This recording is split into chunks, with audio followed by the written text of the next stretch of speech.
com nós trabalhamos, sabe aqui, né? Nós trabalhamos 5 km, nós temos polícia que está junto conosco, de uma maneira especial, nós queremos mandar que a MEINTA para estar junto conosco. Então, nada vai guiar nós a MEINTA.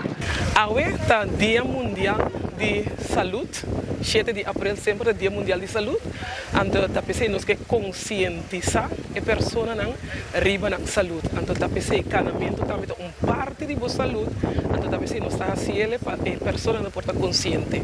Então, depois, ora nós chega, nós vemos expo de saúde, caminha nós também toma pressão, toma suco, peso, etc. para a pessoa não pode participar e conscientizar na riba na saúde. Então, 5 km.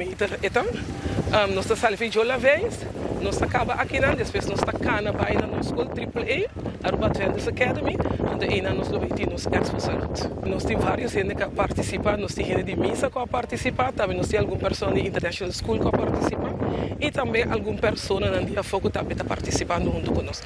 Mais ou menos nós temos 180 pessoas.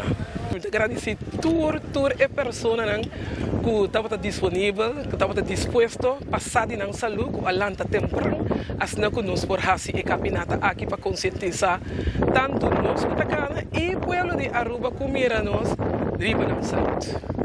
Nós estamos de Igreja Adventista de 7 dias, então nós estamos conscientizando a saúde.